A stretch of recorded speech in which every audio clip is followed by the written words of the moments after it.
This is massive, massive implications for who will win the White House. At first glance, many thought RFK2, moving to independent, would take votes from Biden. Others think it will hurt Trump. Joining me now to weigh in on this is 2024 presidential candidate Chris Christie. Governor, I love this topic. I think this is a huge topic. This is the thing elections are made of. RFK Jr. switching to independent. How do you read that? Where does he pull votes from, in your opinion? Look, I think initially he pulls votes from both, Eric. And if you assume, for the sake of our conversation, that it's Donald Trump versus Joe Biden, which I'm doing my best to prevent, I think it pulls votes from both sides. He has a certain amount of appeal from an issue perspective on both sides of the aisle. And so I don't think anybody knows how this will ultimately affect the outcome.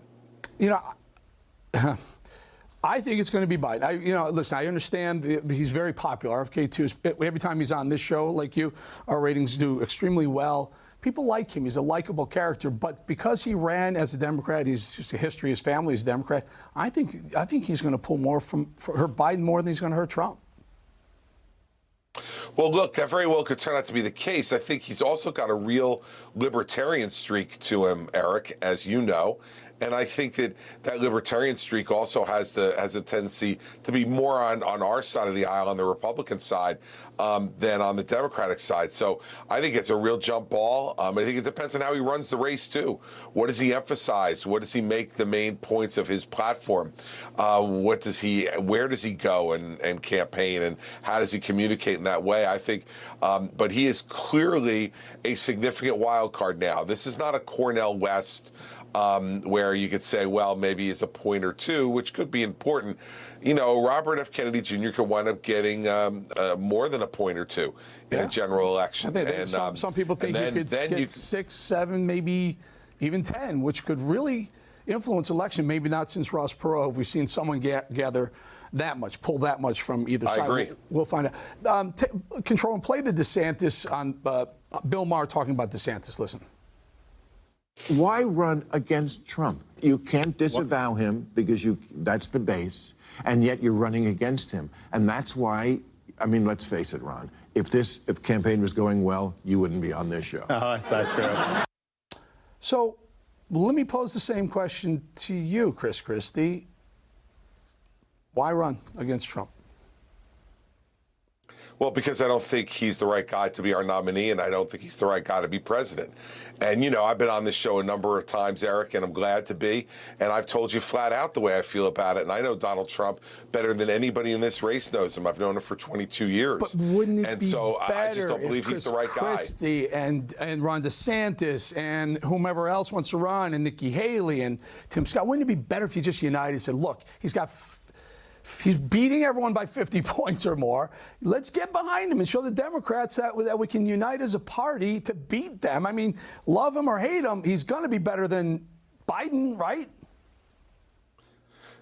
Eric, look, you know, we all should unite behind him. He doesn't have a good word to say about any of us, whether it's the people who have been for him or the people who have been against him. Why would we unite behind him? He doesn't have a good word to say about anybody, and the only time he has a good word to say about anybody is if you kiss his behind. I mean, that's it. Guess what? And guess this what? is the kind of... You know what, Governor? You're my friend. Call you Chris. So kiss his...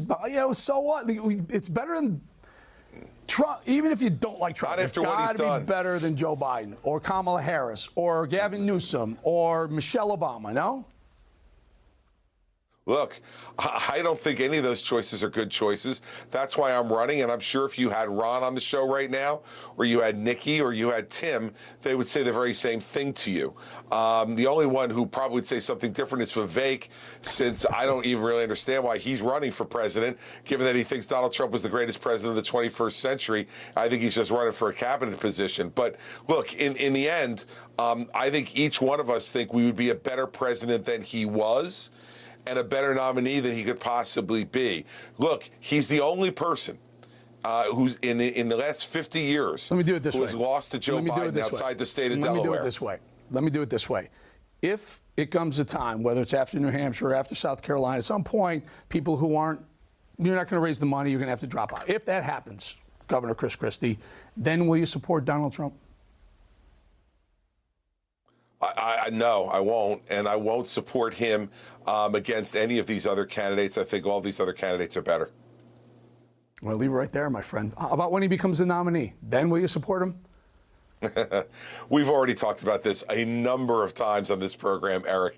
The former president, has conducted himself in a way which I think has been disrespectful to the Constitution, violative of the Constitution.